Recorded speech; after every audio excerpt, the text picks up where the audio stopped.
Welcome to the Inspiration North podcast, inspiring stories from inspirational people and how they found their passion, their true north. I'm James Eves. And I'm Michelle Minikin, and this is the Inspiration North podcast. Today's episode, Making a Difference with Claire Walton.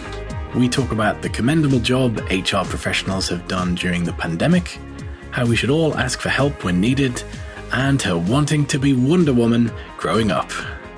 Claire is a high-performance coach and author, previously an executive director. She is now focused on coaching executive and C-suite leaders to improve their performance and that of their teams and organisations. Claire has an Advanced Diploma in Leadership Performance Coaching from Northumbria University and an MBA with distinction from Newcastle University, amongst many coaching qualifications. Claire's first book, Super Neuro You, is on sale on Amazon on April the 22nd. Claire is an active sponsor of My Sister's Place, a Northeast charity supporting women suffering from domestic abuse. She's also volunteer mentor for the Girls Network and is mum to Emily.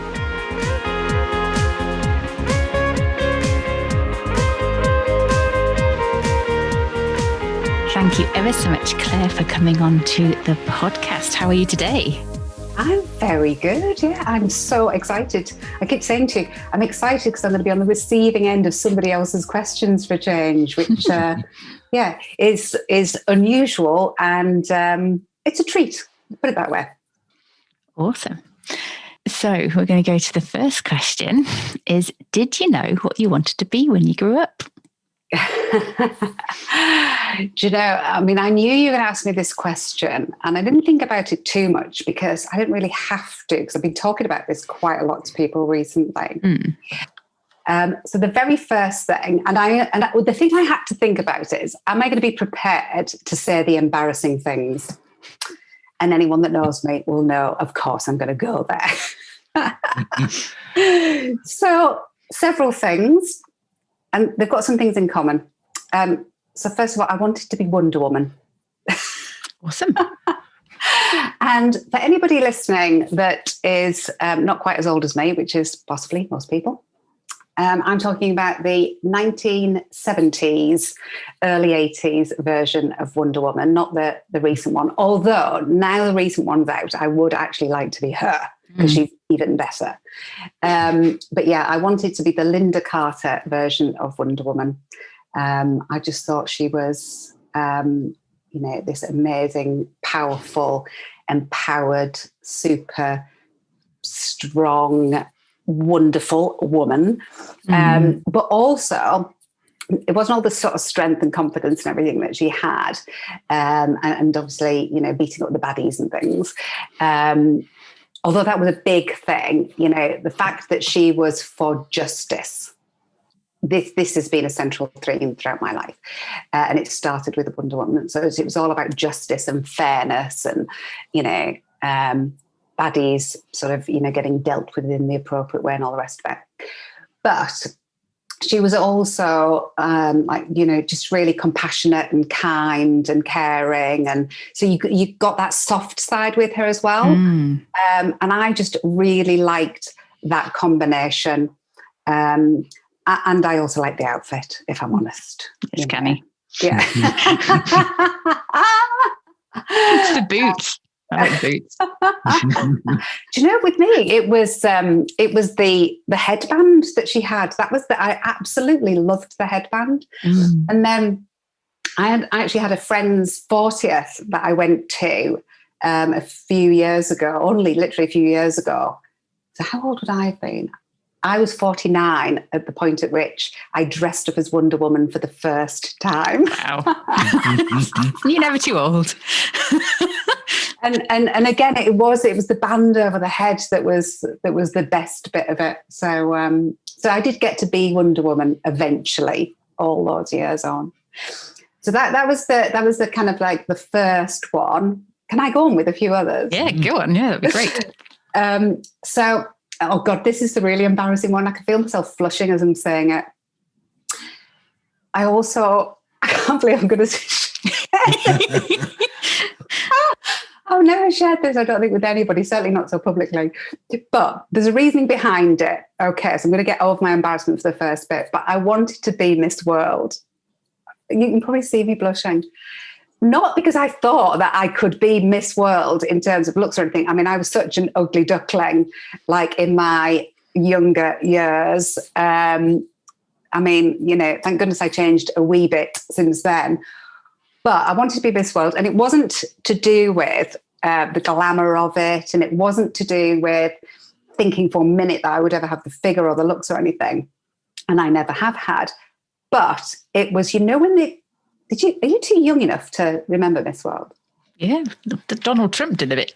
Young enough, old enough. Is that him? Yeah. Yeah.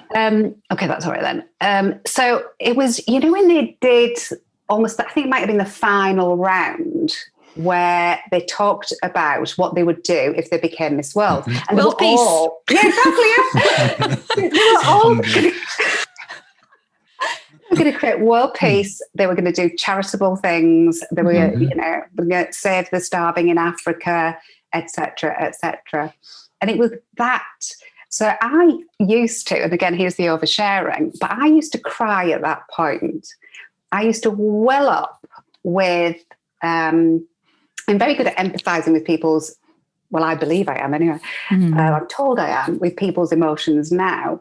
And I would well up with this sense of, yes, that's such a good thing to do. And I want to be a good person like you. And I want to do these things.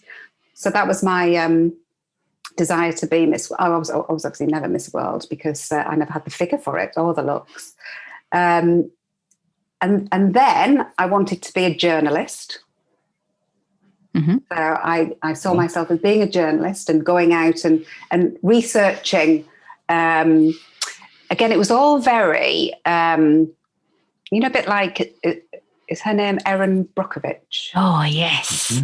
It was that I saw myself as that sort of a journalist. You know, you'd go out and you get the gritty stories.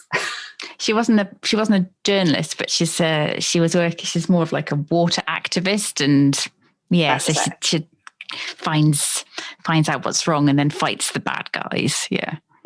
So there was that sort of journalism. It was the, you know, investigate the baddies. But anyway, I didn't do that. There's an interesting baddie theme through this. Lois Lane. Yeah. The kind of superhero type twist in there as well. There is definitely, you know, deal with the baddies somehow. But in the end, I ended up, my final thing, when I was 17 and I was doing my A-levels, and I wasn't going to become a journalist because I'd have to go to university, and I was young and in love at the time, and the thought of going to university and leaving him was just not acceptable. So instead, someone came to the school, and I ended up deciding I wanted to be a manager in a shop. Fine. Having worked in a shop and said I will never work in a shop again. I worked in a shop when I was, I worked in the Hill Street Centre in Middlesbrough in Burton's Menswear. Oh, wow. If anyone remembers that, about 37 or 38 years ago, I worked on the till and in the changing rooms, which probably wouldn't be allowed now, a girl in the changing rooms, but there you go. And I said I would never work in a shop again. And by the time I was 18, I was an A-level management trainee for what was then Fine Fair supermarkets. There you go. Not fighting any baddies at all. Not yet. Just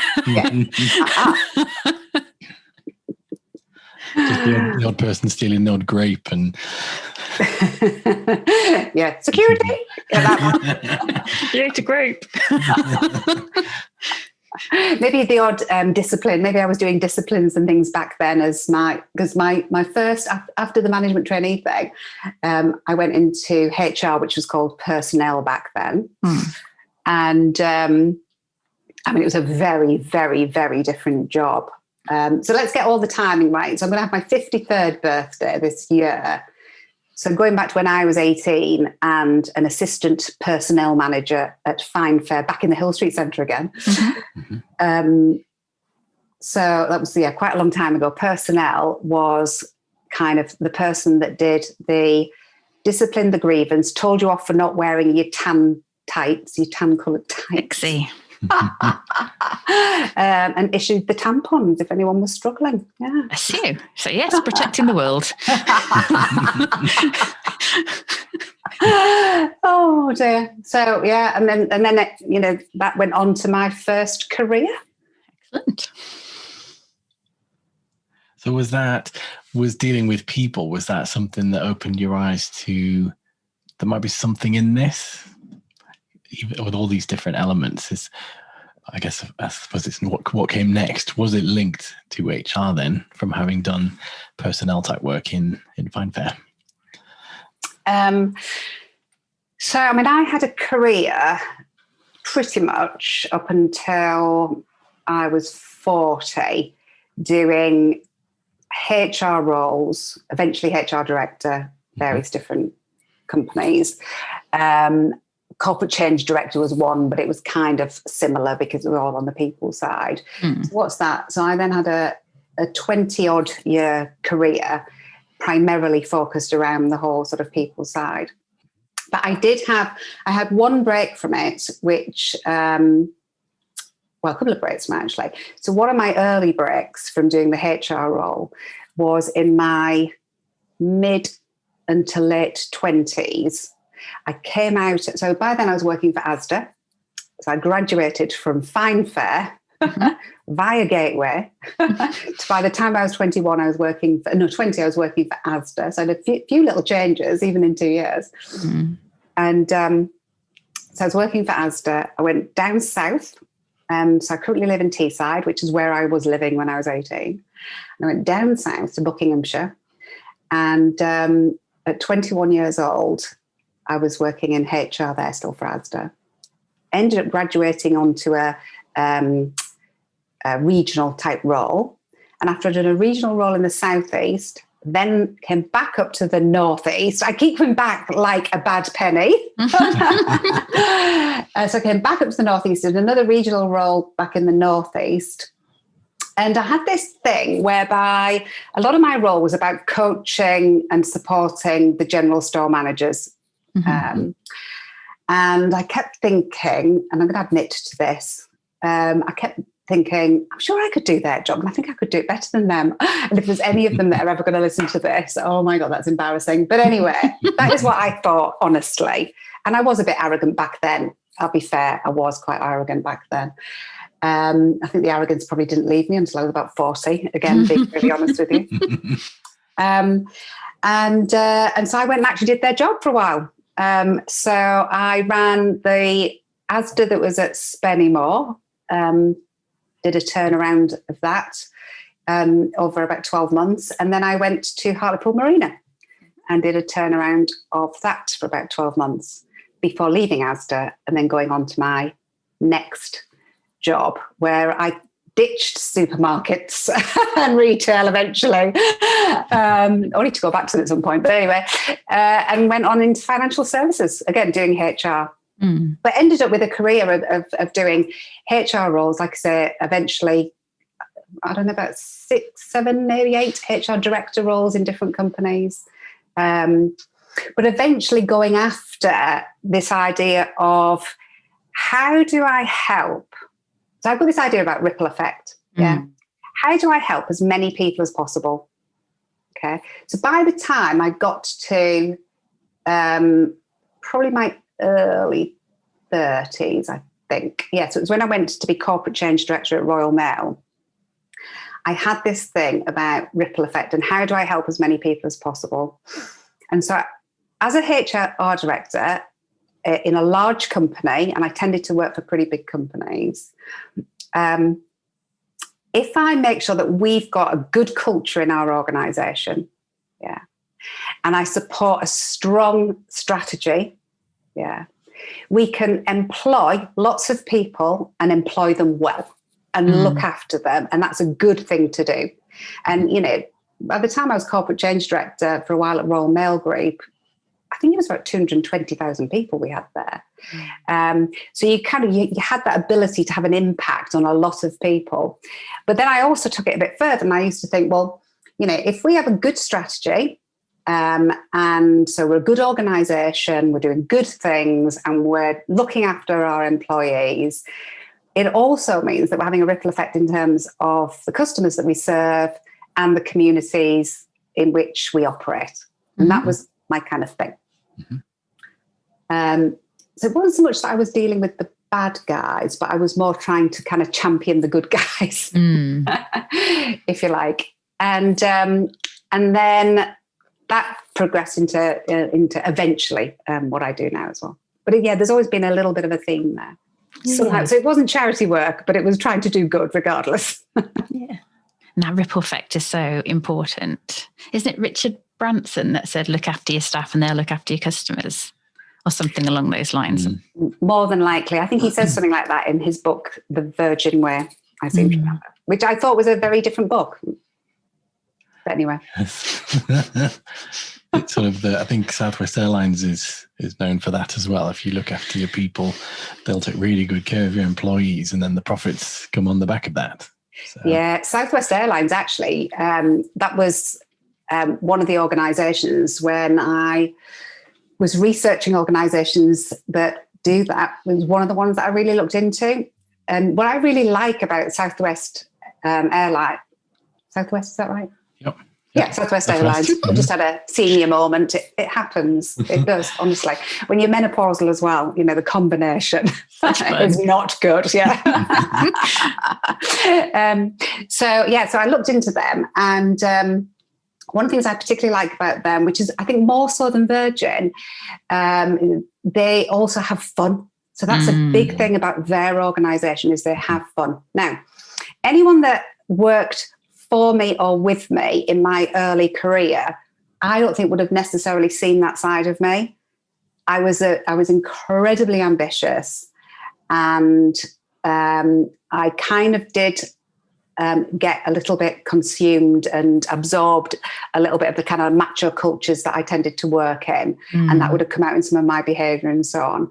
And fun was just, I don't think anyone would have associated the word fun with me, if I'm honest. And to be fair as well, I became a single mum. So I had my daughter, Emily, when I was just 23. So I was a single mum by the time I was 30.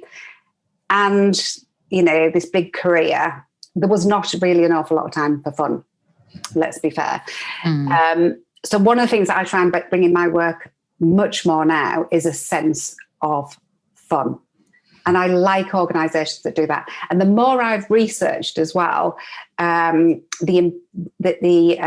influence that having fun in our work has on how that changes the way that our brain works. So our ability to be most effective from a cognitive performance perspective, as well as kind of switching on that emotional intelligence.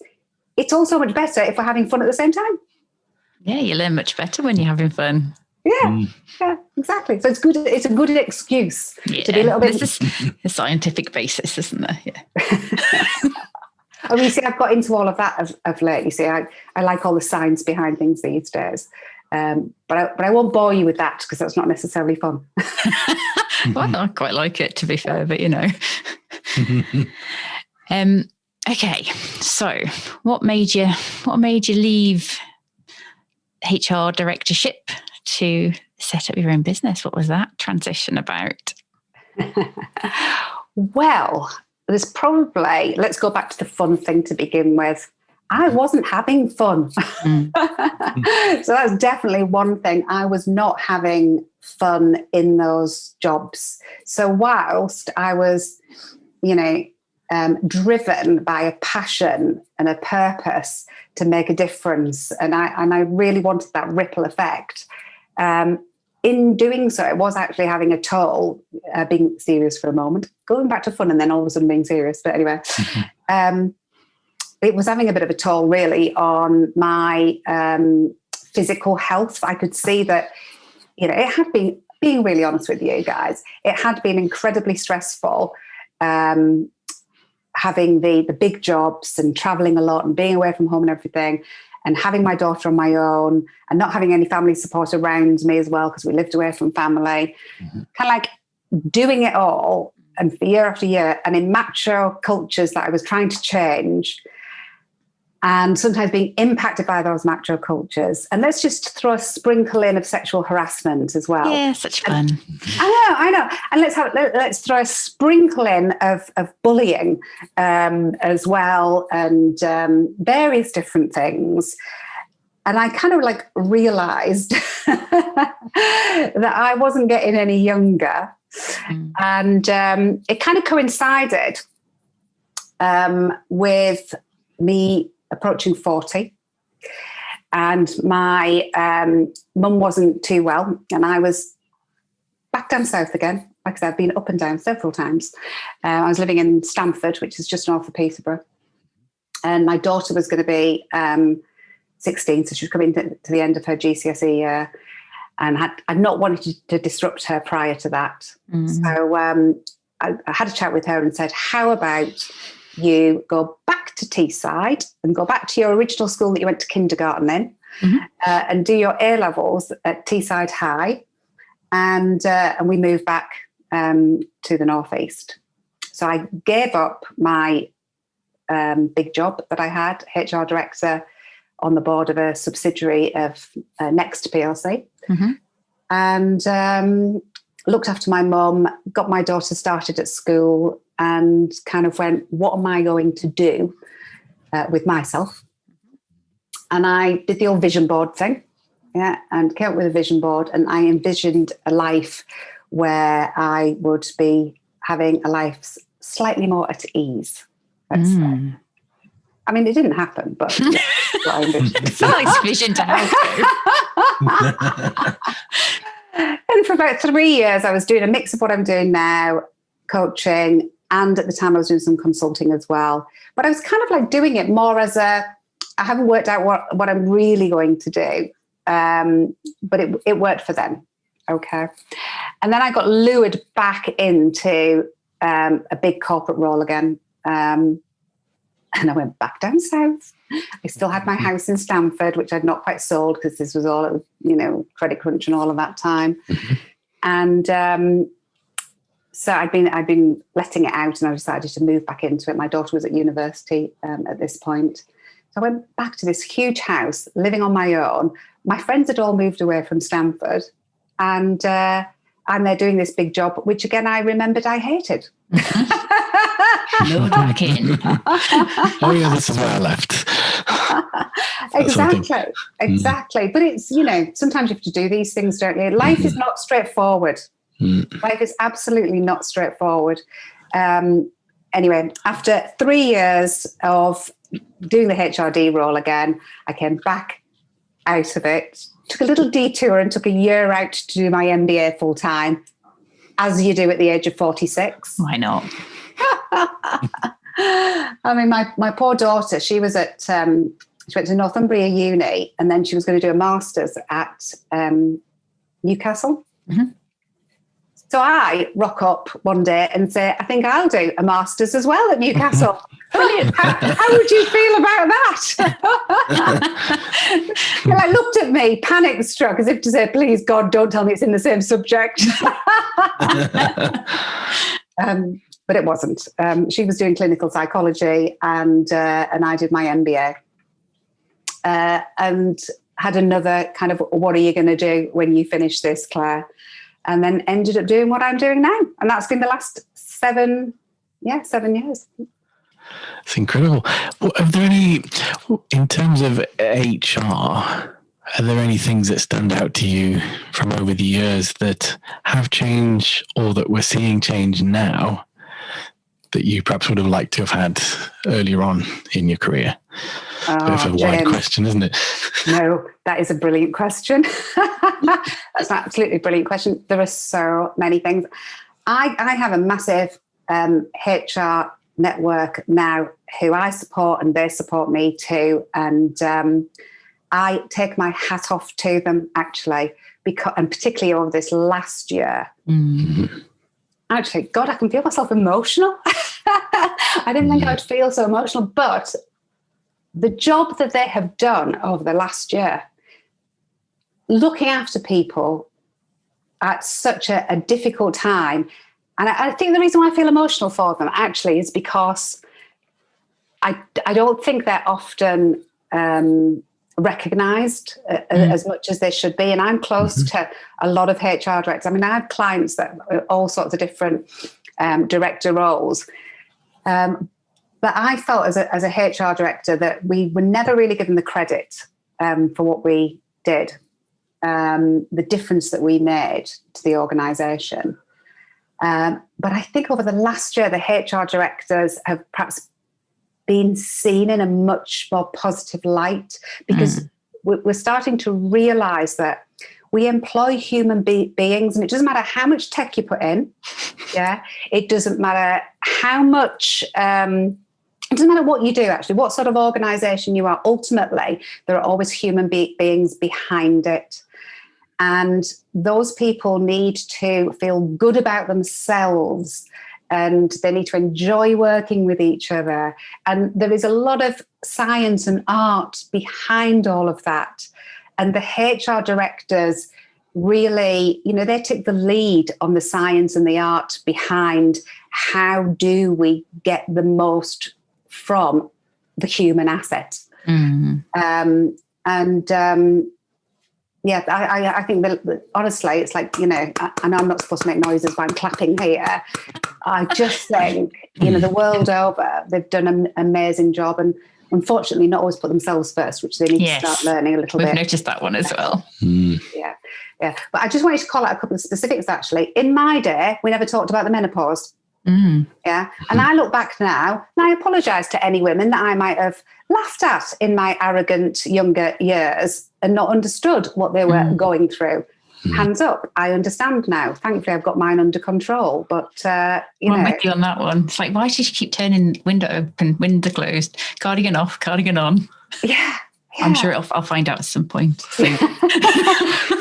but also, actually, the big thing that they don't talk about, which is the thing that had the biggest impact on me. I've not had the hot flushes, actually, but it was about losing that clarity of thought and a little bit of confidence as well. Those were the two things that impacted me the most, and they are so important to me in terms of my identity outside of work as well as inside of work. Anyone that knows me, will know that about me. So, yeah, when menopause started, that was a big deal for me. When I was a HR personnel manager, HR manager, HR director, that was not something we were aware of, discussed, or actually did anything to help. So I think it's fantastic that that's on the agenda. Diversity, if I look back to, we used to do diversity training, and we thought about it in terms of,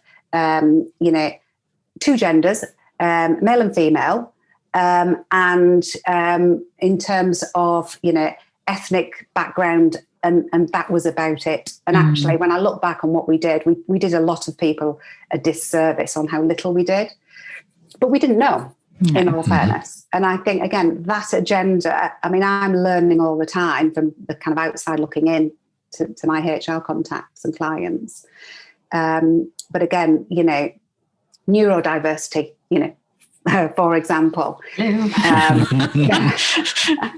Well, my daughter's, she'll probably kill me for saying this, but anyway, dyslexic, and, she manages it unbelievably. I mean, she did a master's in clinical psychology.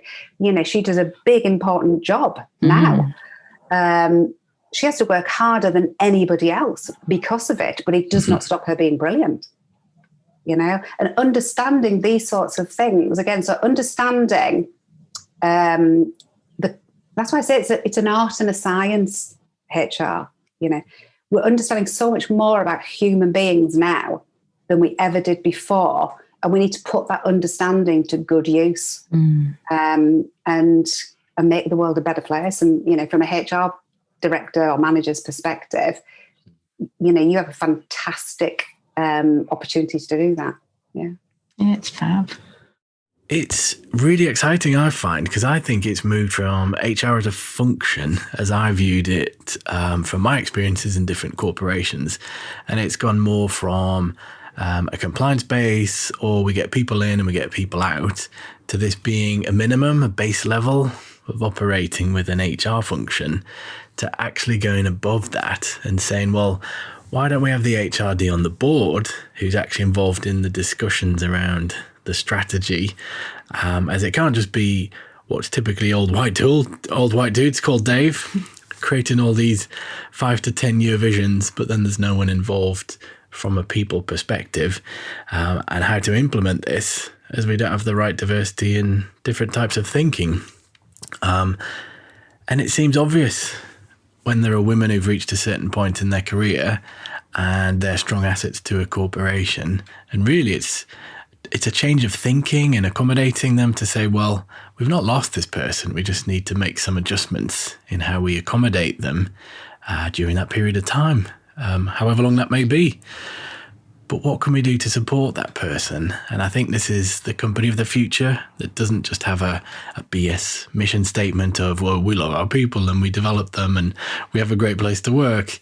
And then everyone behind the scenes is saying, well, no, it isn't. So I think there's so much potential, is really what I'm trying to say. Yeah, I mean, I was lucky in many ways in my career. Well, was I lucky or did I create my own luck?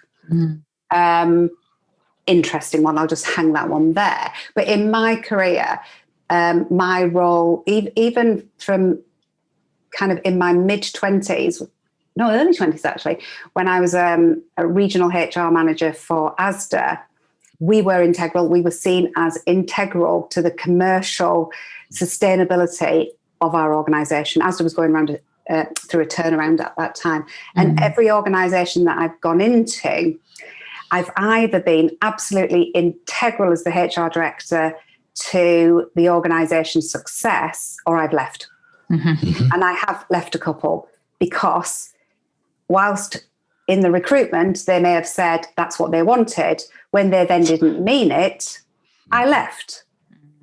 It's a bit like, you know, other people. Oh, I was just about to say something that I probably shouldn't. We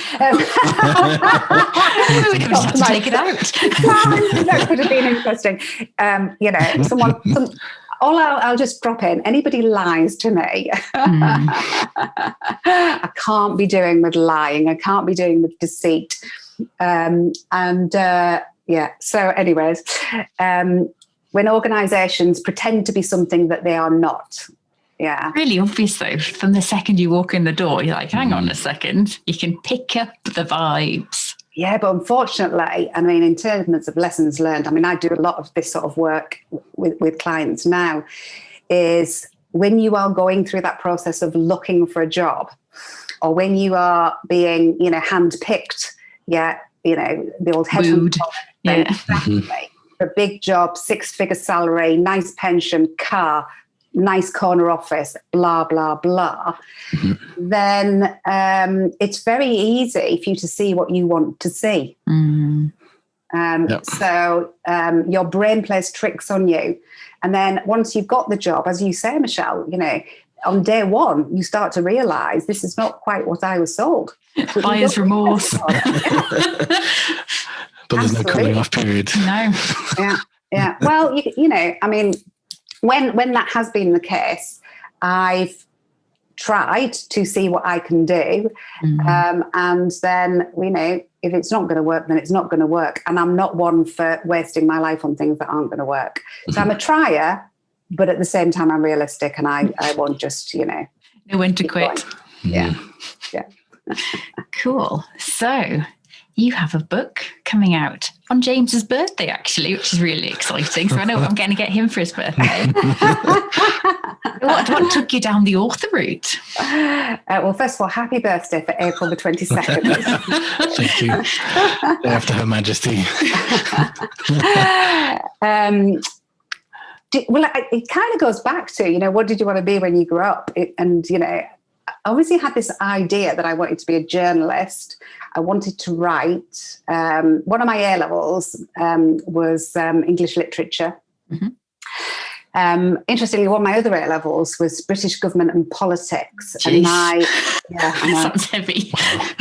It was in the Thatcher era as well. Very interesting. Yeah.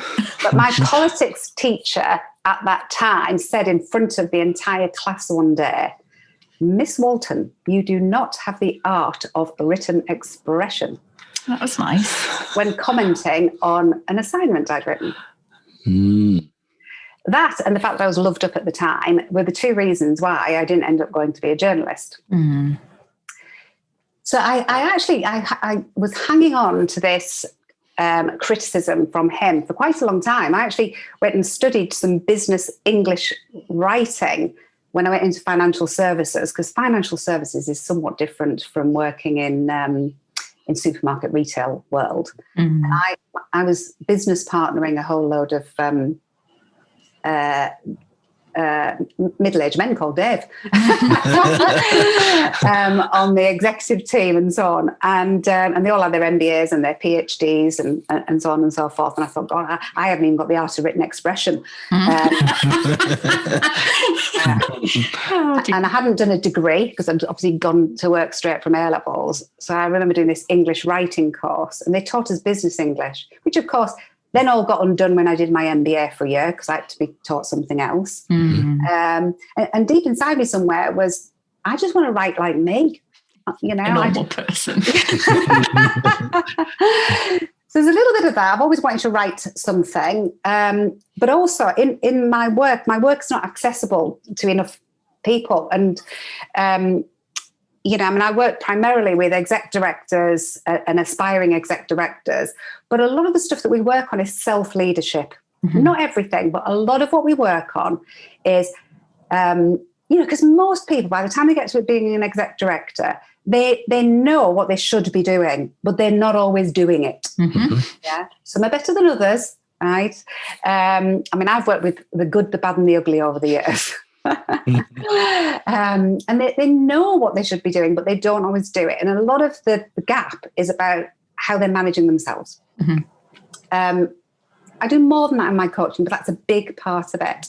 And I just thought, you know, this whole idea of self-leadership is something that could benefit people of all ages, you know, all genders, any sort of diversity you like. You don't have to be in an exec director role.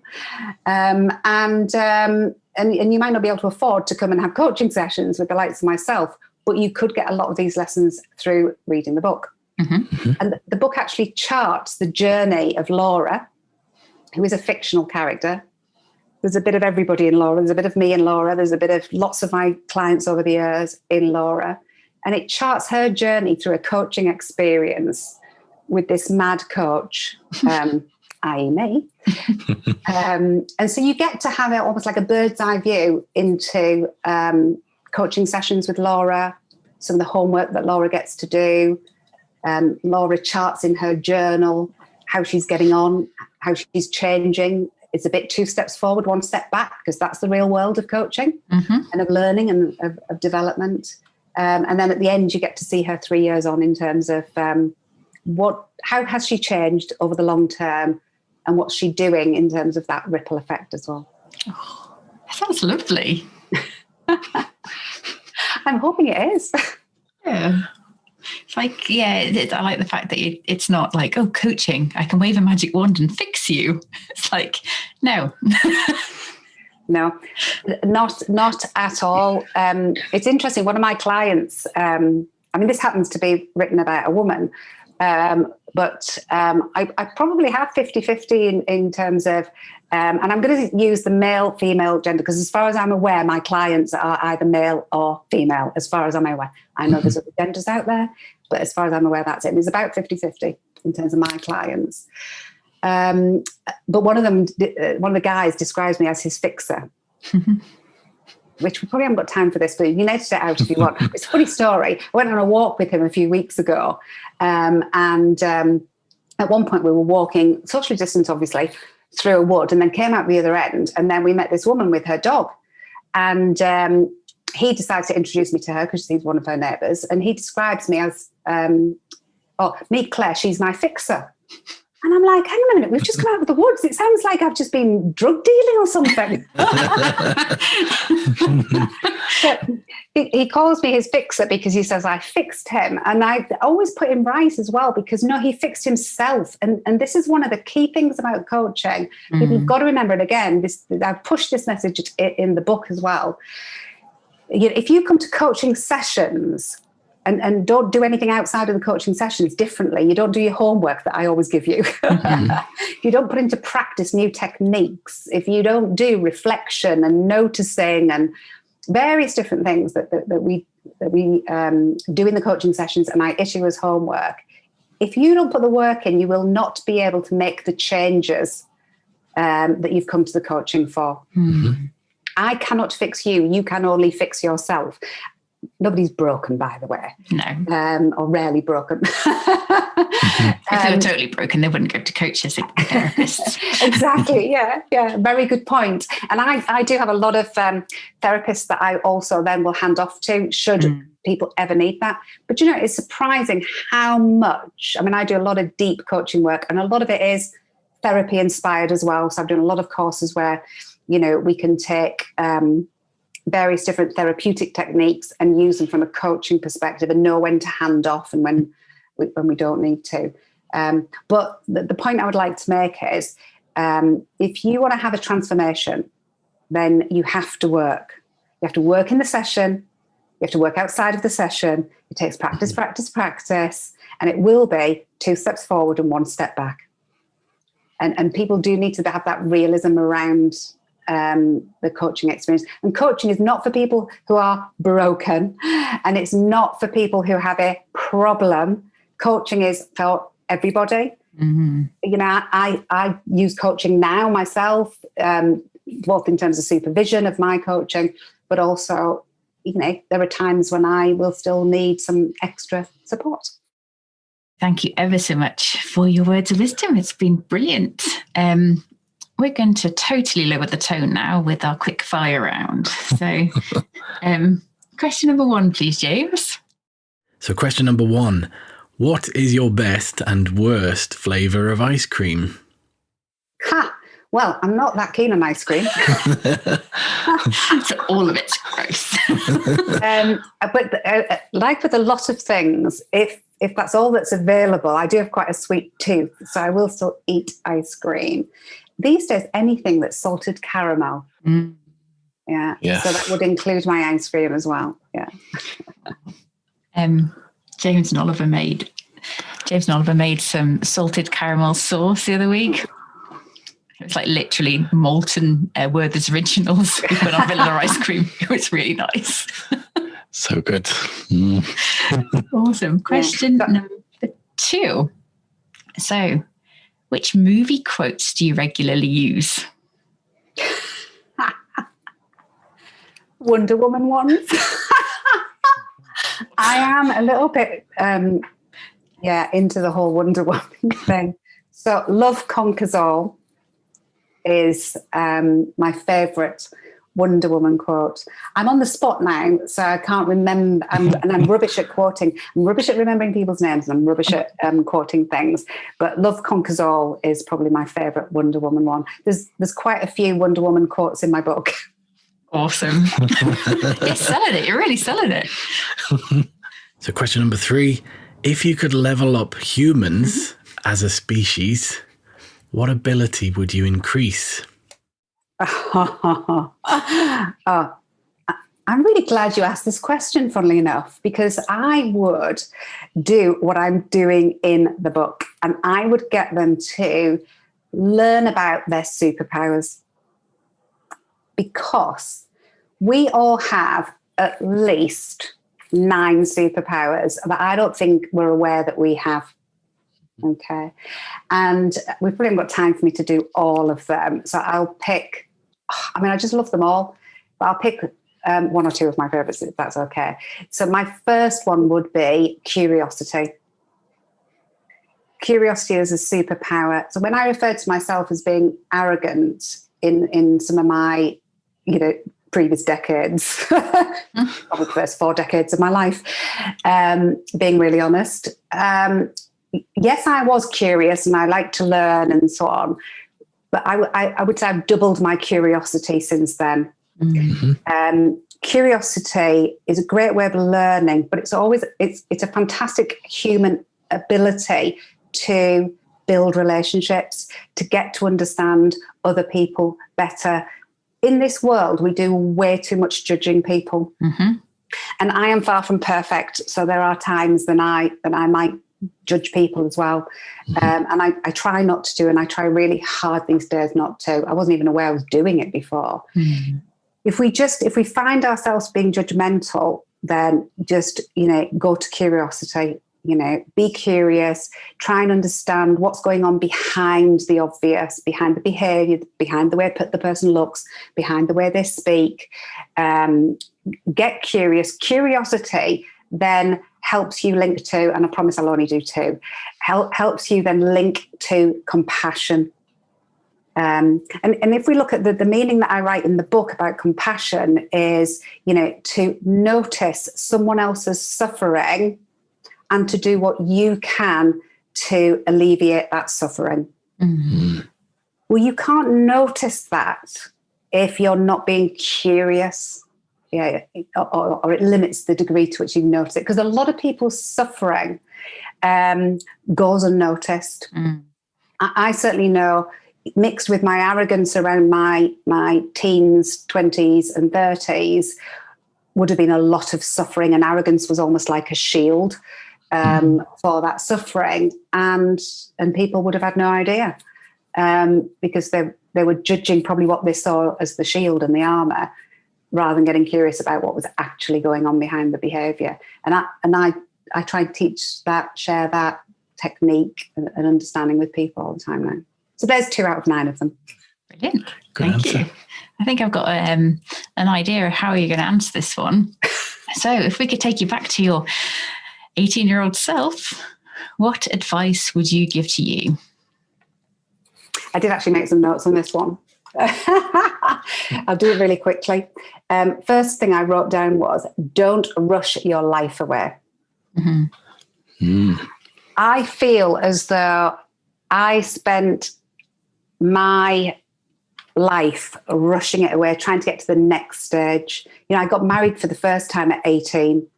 I was pregnant by 22. I was divorced and pregnant by 22. Yeah.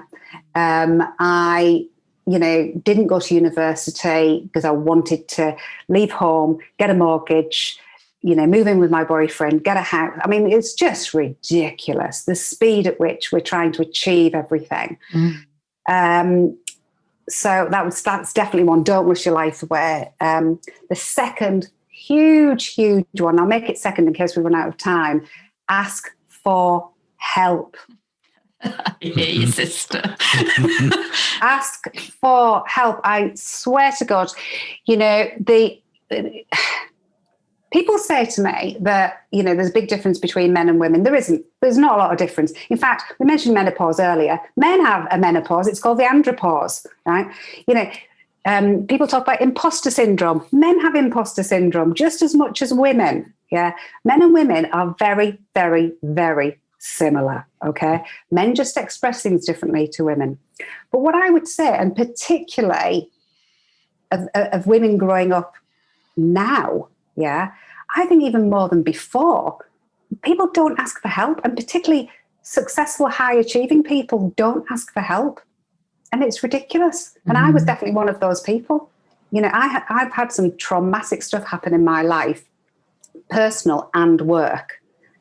And I always tried to deal with it all myself. I felt like I would be seen as weak if I didn't just crack on and deal with it, or I was embarrassed or humiliated or thought that maybe I had contributed somehow to the situation. Well, of course I had. We all do. It takes two to tango, yeah? So for 101 different reasons, I wouldn't always ask for help. I wouldn't always say to people, this is what's going on for me. And, what I've learned as I've got older is that whilst the odd person will judge you, yeah, that's their problem, not yours. More often than not, people actually will be curious and they will be compassionate if you open up to them. If you're honest and you're authentic with them, they will be there for you. So the more you can show up as authentic yourself, the more you get the right sort of support. And I've just found, as I've learned to do that, more in my late 40s and early 50s, the support's overwhelming. Very powerful. So for our listeners, if you'd like to follow Claire and see what she's up to, best place to find her is her website, leadersaremad.co.uk. Well, we've really enjoyed chatting with you, Claire. It's been fascinating to hear your story and all the twists and turns, and we're really grateful you've come onto the podcast. Oh, thanks, James. I hope I haven't gone on too much about some of it, but there's all sorts more that we could speak about. Oh, I know. Hopefully you got some of the best bits.